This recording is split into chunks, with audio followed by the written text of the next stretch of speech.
Hello. Welcome back to another episode of the Undiluted Word podcast. I am Dara, your host, and I believe this is the 9th episode of the very first season. I do hope you've been enjoying it so far and have been sharing the word with other people around you. A few months ago on social media, there was a lot of commotion and kerfuffle about Will Smith and Jada-Pinkett Smith's marriage when Jada admitted to being in an entanglement with August. And I'm sure if you've been on social media, you've seen many memes about this whole entanglement, this new word that spread around young people quite quickly. I know the joke has probably died down now, but I remember when I first heard of that word, entanglement or entangle, I sort of noticed that I'd seen it earlier on in a Bible passage about entanglement. So I thought it would be quite interesting to actually share some more thoughts about that with you in this episode, because I think some of us are oblivious to the fact that we may in fact be in our own entanglements. So I do hope that you find this episode encouraging, educating, and enlightening. Without further ado, let's get straight into it.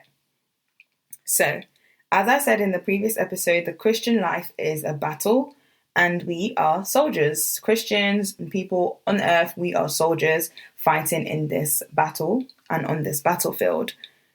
And this analogy or metaphor of being a soldier is seen in many books in the Bible.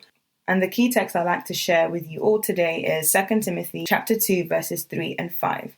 And it reads, "You therefore must endure hardship as a good soldier of Jesus Christ. No one engaged in warfare entangles himself with the affairs of this life, that he may please him who enlisted him as a soldier. And also if anyone competes in athletics, he is not crowned unless he competes according to the rules." I hope you picked up on the key word. No one engaged in warfare entangles himself with the affairs of this life. So you've got the word there, entangled, and then you've got loads of other concepts within this very short passage. The New Living Translation says, "Soldiers don't get tied up in the affairs of civilian life, for then they cannot please the officer who enlisted them." And so the word entanglement is replaced with tied up.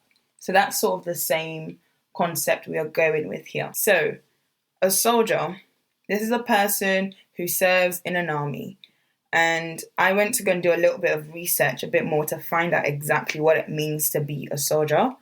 From the movies that you've probably seen, you see that soldiers have a very strict work-life balance. And sometimes that hinders the relationship, whether the man has had to go to war and then the family are left behind and everyone's upset because he's gone and he's left them, and we focus on the fact that he's left and he comes back and everyone's happy again.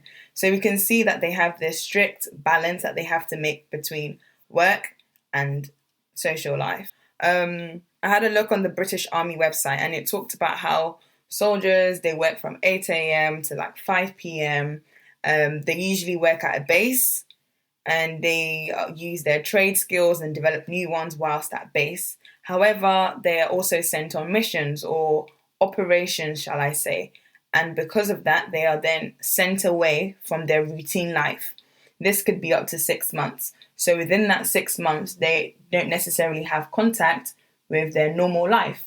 They don't necessarily have contact with their family members. They don't necessarily go back home to see their family. And there's that sort of strict responsibility that they have, in which a soldier has to give up and detach themselves from things of a civilian life, like the things that we do on a day-to-day basis, because they have that added responsibility and they are held to a higher standard. When I was looking at some things to do with military in America, and I was reading this article about differences between military and civilian life, one thing that I found was that it said they're military members 24 hours a day, 7 days a week, whether they're in uniform or not. So being a soldier is not something they just do from 9 to 5. It's not like a job they just do when they feel like doing it or they want to go in type of thing. It is who they are, and as a result, that dictates what they can and can't do in their day-to-day life. So what does this then mean? The things that the soldier has to give up could be pride their own independence, and their own self-will. And so you can argue that a few of those things, such as pride, are bad things. And then there's some other things that a soldier has to give up, such as their homes and their family, their loved ones. They have to give that up. Even if it's temporary, it's still something they have to give up. And these are good things. They're not necessarily bad, but it's something that they have to give up.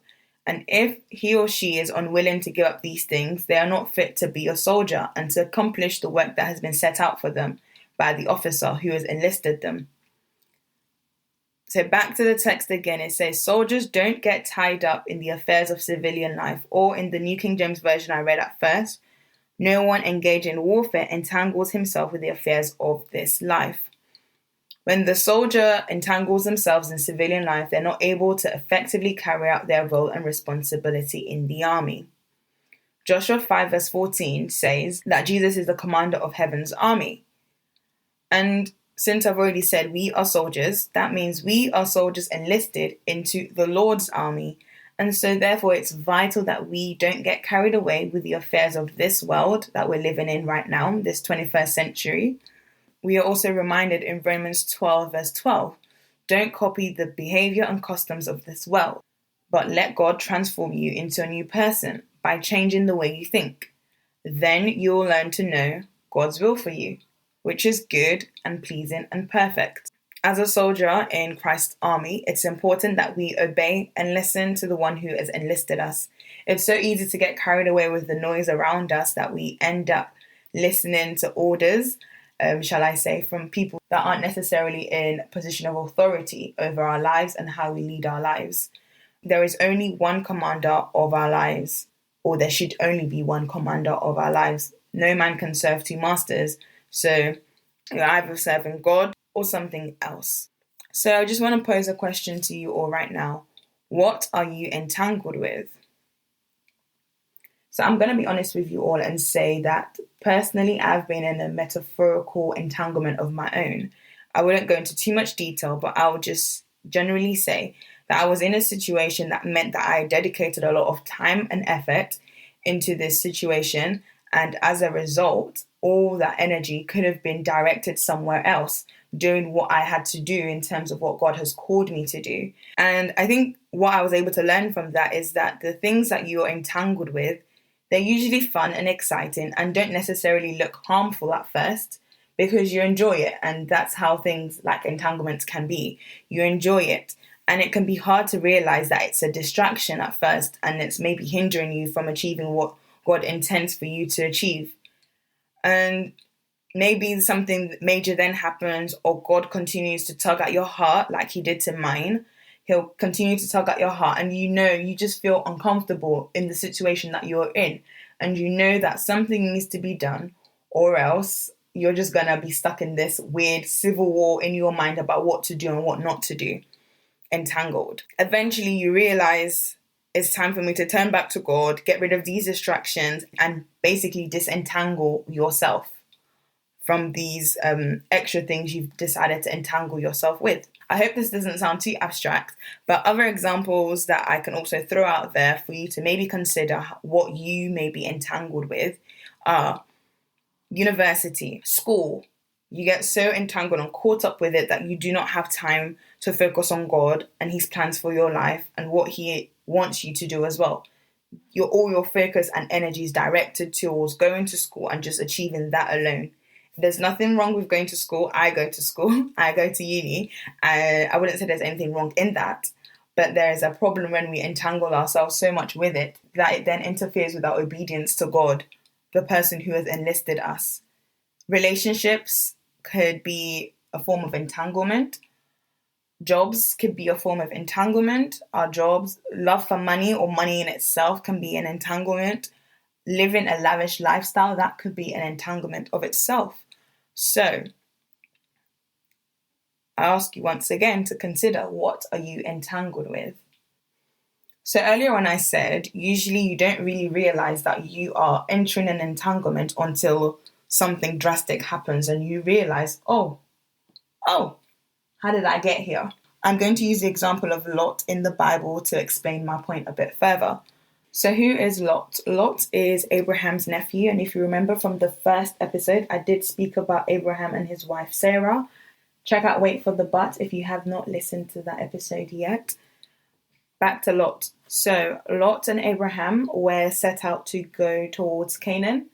However, on their journey, their shepherdess start complaining and there's basically a fight. So they're told to basically split up Abraham's side of the family and then Lot's half of the family. And then Lot basically then decides where he wants to live. In Genesis chapter 13, verse 12, we are told that Lot decided to pitch his tent towards Sodom. Where is Sodom, you may be asking? Sodom and Gomorrah. Sodom is basically Sin City. Sin Central, the people living there are not really living according to God's way, okay? Let's just put it as that. But we see that Lot pitches his tent towards Sodom. Later on, in verse 14, we see that Lot is now dwelling in Sodom. In verse 19 of that same passage, we see that he's seated at the gate of Sodom. For you to be sitting at the gate, that means you're in a good position. You're like a big man over there, quite high up there in terms of leadership. So you can basically now say he's practically one of them. For someone who was coming with Abraham, who's described as being a man of faith, you decide to pitch your tent towards Sodom, and then you're dwelling in Sodom, and now you're seated at the gate in Sodom, meaning, can you see the progression from him just looking towards it, thinking, oh, I'm just going to stay in the surrounding area. I know that place is terrible. I should stay away from it. I've got a family as well. I need to make sure that they don't get caught up in that sort of lifestyle. So we're going to just stay on the outskirts.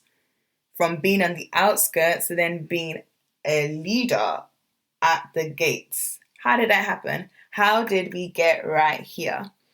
He probably had good intentions at the beginning and thought living in the vicinity was not as bad as living in the city. However, you can see here that the progression from living in the outskirts to then living in the city can be quite subtle.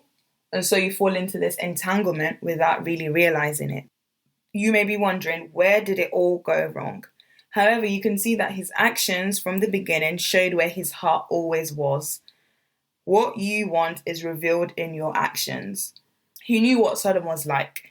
However, he made his choice of dwelling in the vicinity of that area based on what he could see. He saw that it was like a lavish city. He only cared for the sort of material abundance in that land and cared nothing for how it would then negatively impact him and his family in a spiritual sense as well, which is quite unfortunate. So in a way, you can say that it wasn't necessarily Lot's choice that led his heart astray. It was more that his heart was already led astray. And so that was then demonstrated by the choices he made. So I ask you, where is your heart? Where does your heart lay? In Matthew chapter 6, verse 21, we're told, where your treasure is, there will your heart be also. As I already said earlier, your actions show what your heart already wants, where your heart already is. Now I want to move on to another character in this story and move on a bit further down the line. We have Lot's wife. We're never really told what her name is, which is a bit sad because I feel like when your name isn't really mentioned in the Bible, it's a bit like, have you did something really terrible and you're not remembered as a result, or it's just weird. I would love to be remembered for like a really good thing, for example, like Dara, blah, blah, blah. It's good. So it's kind of good that we don't know her name as well, because then we can just be insulting her. But instead, she's just left with the title Lot's wife, Mrs. Lot. Not only did Mrs. Lot move into Sodom, you can kind of say that Sodom moved into her heart. It got into her. She got caught up with the lifestyle of the Sodomites and she enjoyed living there. She really entangled herself up in the lifestyle of those living in Sodom. Because later on, when they're warned that this sin city, is going to be destroyed, and some angels come and tell them, look, this is Genesis 19 verse 17. you have to get out of here. God is going to destroy Sodom and Gomorrah, and he's basically forcing them out of the city because they do not want to leave. The angels say, don't look back and don't stop anywhere in the plains. So this is the surrounding area. However, as they're leaving the city, Lot's wife looks back at the destruction, and as a result, because this is against what the angel has already told her, as a consequence of her decision to look back, she is turned into a pillar of salt. Drastic! She turned back and now she's a pillar of salt. That is like devastating news for Lot because they essentially had their way of escape to go into the mountains and be safe. However, she has now turned into a pillar of salt. And this is just a reflection of, again, where Lot's wife's heart was. She couldn't let go of her entanglements with Sodom, despite being warned. Her heart and mind and life had been entangled with the things of Sodom, and so she lingered. She couldn't really pull away. She was longing maybe to go back, like, oh, maybe I could just look back or turn back and just see what I'll be missing.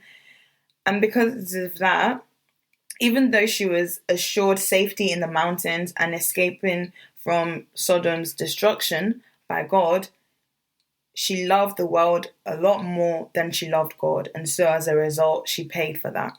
She still believed in the truth. She knew what she had to do because she was told. She knew. But she wanted, I'm sure she probably wanted to be saved as well, but she lingered. And a lot of us may sometimes linger from time to time. We believe the truth. We know the truth. We know what we have to do. It doesn't really come to us as a surprise. A lot of us may have grown up in the church, grown up with Christian family and friends, and we know what the truth is and what we ought to do, what we ought not to do. However, we linger. We linger just like Lot's wife was lingering. How much more can we really step into the world but not really be of the world? And we wait a little too long. We linger so much so that then the world sort of pulls us over into their side and then overpowers us in terms of willing to act right and do what God commands us to do. We are not able to let go of these things when the time comes for us to actually do so. And sometimes you may question, why will people linger over the call of God? Why would you linger in terms of making a decision to stand with God and be a Christian, to be a fully devoted Christian? Sometimes you hear of stories of people who have lingered right up until the last minute of their life, wait until all their best years of their life have gone, they've enjoyed all that the world has to offer them. They linger, and they're like, yep, later on, I'll give my life to God. I'll give my life to God later. However, sometimes they never get the opportunity to actually give their lives back to God and turn to Him. They've lingered so much and not decided to make a stand for God. And what eventually happens is the world takes hold of them and the voice of God is dim and slowly fades away. I was actually reading a passage in Hebrews today, in Hebrews chapter 2, verse 1. Therefore, we must give the more earnest heed to the things we have heard, lest we drift away. So here we're being told that we must hear and also do what God has said. If not, it's very possible for us to drift away. Listen and don't drift away. Listen, be a hearer, and also be a doer of the word. Drifting from Jesus and Jesus' truth will be very disastrous for us. And when you think of the word drifting, it's not something that happens suddenly. It takes time. It happens slowly over time. The same way I said, when you're being entangled in things of this world, it takes place over time. It's never really sudden.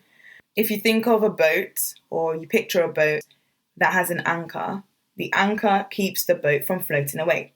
However, if the anchor isn't secure, what happens is that the boat starts to float and float and float and float and float until it's gone. And so this commentary that I was reading about this passage, Thomas said, protection against drifting is to have Christ as the anchor and rudder of our life. The anchor holds us to the truth, and then the rudder guides us by the truth. it is very important to make sure that we know the truth and also obey the truth, obey the word. That way we are protected against drifting away from God, knowing the truth. Okay, moving on again to another section of this episode. I've said in the past we're like soldiers, and soldiers should not entangle themselves with the affairs of this world. And now I've told you how Lot and his wife were entangled with the lifestyle and living of Sodom and Gomorrah. Another metaphor that is often used to describe Christians and their faith is the fact that we are the bride of Christ. We are Jesus' bride, and Jesus is described as the bridegroom. There are several passages in the Bible to illustrate this point. He is the bridegroom, and so as a result, he's going to return for his bride. In order to fully understand the analogy of being Jesus' bride, I'd like to give you a little history lesson in terms of Jewish weddings in that day. So there are 3 stages to a Jewish wedding. The first is the engagement. This is the formal agreement made by the fathers. The second is the betrothal. This is the ceremony where mutual promises are made. And then the third was the marriage. And this could be approximately 1 year later when the bridegroom came at an unexpected time for his bride. That's a bit scary, not going to lie, because you're just going to turn up unexpectedly. How would I know if I'm ready and stuff? But that's the point. It means that the bride has to be ready at all times and make sure she conducts herself in a worthwhile manner. So, in 2 Corinthians 11 verse 2, Paul is speaking to the Corinthians. I am jealous for you with godly jealousy, for I have betrothed you to one husband, that I may present you as a chaste virgin to Christ. So basically he's saying, I have promised your hand in marriage to Christ, so you need to present yourself as a pure virgin to your husband. And now I'm afraid that exactly as the snake seduced Eve with his smooth words, you are being lured away from the simple purity of your love for Christ.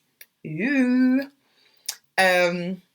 Here, if you think of what I've already said in terms of the Jewish wedding taking place in 3 stages, you see that we're in the betrothal segment of the whole marriage ceremony, and we're waiting for the actual marriage now. When Jesus comes back and we have the big wedding celebration. Paul is basically the friend of the groom who watches out for the bride in the period between the betrothal and the wedding. And he considers himself to be the friend of Jesus, the bridegroom. And he will do his best to present the bride as a chaste virgin to Christ on the wedding day. And that is essentially when this Corinthian church, Christians, one day stand before Jesus, the same way when we one day stand before Jesus. So in the Jewish culture of that day, the friend of the bridegroom has a very important job, and that is to get a husband for the virgin, guard her, bear testimony about how she carries herself on a day-to-day basis, her marital affairs, if she is chaste and basically a virgin. And this testimony that he eventually then gives to his friend is what the bridegroom then uses to choose his bride. So you can say that this friend is the intermediate maybe between the bride and the spouse elect, carrying messages from her to him, from him to her. Because before the marriage, in those days, you're strictly guarded at home with your parents and your friends, and you can't necessarily see each other. And so basically the friend of the bridegroom is meant to vindicate the character of the bride. So this betrothal time wasn't really taken lightly in Paul's culture. It's very serious time. If you're unfaithful during that time period, it's basically considered as adultery, and betrothal could only be broken by a divorce. So, back again to why does this concern us? We, as I said, are Jesus' bride, and we can't afford to entangle ourselves within this betrothal period, because that is considered as committing spiritual adultery when we give our hearts to anything other than God during this period.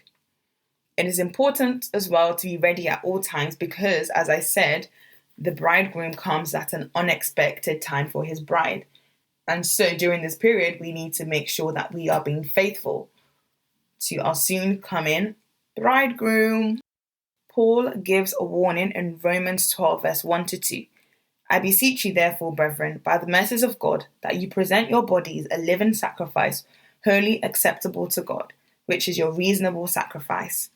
And do not be conformed to this world, but be transformed by the renewing of your mind, that you may prove what is that good and acceptable and perfect will of God.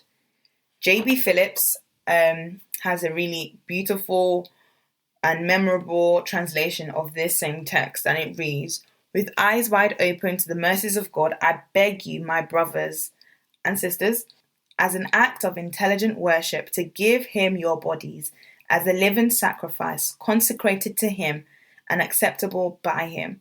Don't let the world around you squeeze you into its own mold, but let God remold your minds from within, so that you may prove in practice that the plan of God for you is good, meets all his demands, and moves towards the goal of true maturity."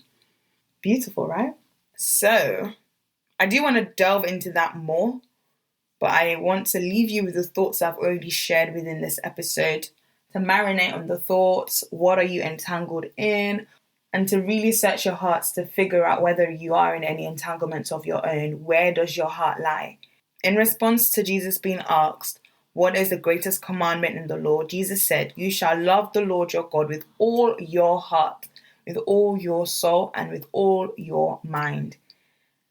And that is basically what you and I, as brides of Jesus, should do, having that love. And when we don't love the Lord our God with all our heart, soul, and mind, what happens is that we then get into entanglements, end up committing spiritual adultery, and as a result, we are breaking this period of our betrothal to Jesus, the groom who is coming back for us. So yeah, a few undiluted word points from this episode for you to consider. Once again, I'll remind you, what entanglement are you in right now that is not making you effective for the purpose and mission which has been placed in your hands and on your heart? Ask God to help you let go of these entanglements and redevote and rededicate your heart to him. Stop lingering and choose that today you will make a decision as to where your heart lies. So my prayer for us all is that we remember that we are soldiers in the Lord's army, and we will not allow the affairs of this world to entangle us and hinder us from being obedient to what God wants for us and achieving his purpose in our lives as well. And I also want you to sort of think between now and the next episode, where I delve more into the topic of being conformed to this world. Ask yourself, am I being conformed to the ways of this world? What does it mean to be conformed to the ways of this world? Is it possible to not be conformed to the ways of this world when we're living in the world? Because that's something I usually struggle with. Like, how can I be in the world but not of the world? So these are the sort of questions I want you to think between now and the next time you hear from me. And feel free to even send me your comments and thoughts about this through Instagram DMs, just for me to see what you are talking about. I'd love to hear your thoughts. What does it mean to be this living sacrifice, holy and acceptable? So yeah, make sure you follow me on Instagram if you haven't done so already, the undiluted word _. And yeah, feel free to send a DM. I want to hear your thoughts. Also check out www.theundilutedword.com for blog posts and general encouragement. So thank you very much for listening to this episode, and I hope you have been blessed by the words I've had to share. Stay blessed till you hear from me in 2 weeks' time. Bye-bye.